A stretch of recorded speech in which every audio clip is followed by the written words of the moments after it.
धरान आदर्शको गाडी गाइस।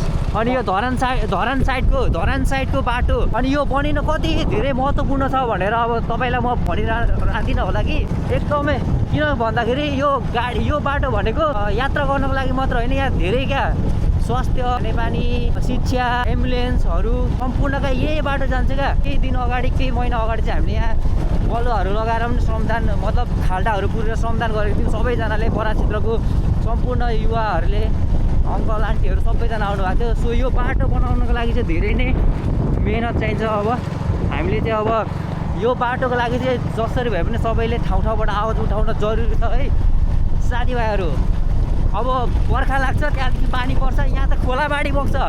अबको केही समयमा यो चुनावपछि चाहिँ जो पनि आए पनि यो बाटोको लागि चाहिँ हामी बरा क्षेत्रवासीहरूले पनि अलिकति कुराहरू राख्नुपर्ने हुन्छ।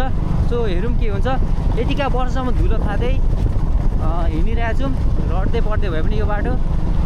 मैले त फिल गरेको छु क्या, मेरो दिदीलाई यो बाटो हस्पिटल लाँदाखेरि यति धेरै खाल्डोहरू उफ्रिँदाखेरि रुको थियो क्या। त्यहाँदेखि चाहिँ मैले अति नै भयो भनेर धेरै भिडियोहरू पनि बनाएँ मैले। अनि धेरै भिडियोहरू बनाएँ मैले, त्यहाँपछि धेरै आवाजहरू पनि उठाएँ। अनि यहाँ त्यहाँपछि चाहिँ हाम्रो वाडाबाट नगरपालिकाबाट धेरैमा नसके पनि यहाँको खाल्डोहरू पुर्ने काम पनि गऱ्यौँ हामीले सबैजना मिलेर।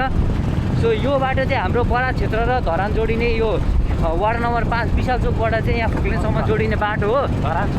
धरान सत्र जोडिने यहाँ फुक्लेनसम्मको बाटो हो। सो यो बाटो बनाउनुको लागि चाहिँ धेरै नै हामीले सबैले जुनसुकै पार्टी भए पनि त्यो मतलब भएन, तर यो बाटो बनाउनुको लागि चाहिँ सबैले साथ दिनुपर्ने हुन्छ। कहाँ कसरी कुरा राख्नुपर्ने हो सबले आफ्नो ठाउँबाट राखौँ होइन। सो त्यो तरिकाले चाहिँ गरौँ न। सो अहिले चाहिँ हामी जाँदैछौँ भानुचोक। सो त्यहाँ गएपछि मात्र भेट्नुपर्छ है त गाइस, धेरै धुलो छ गाइस।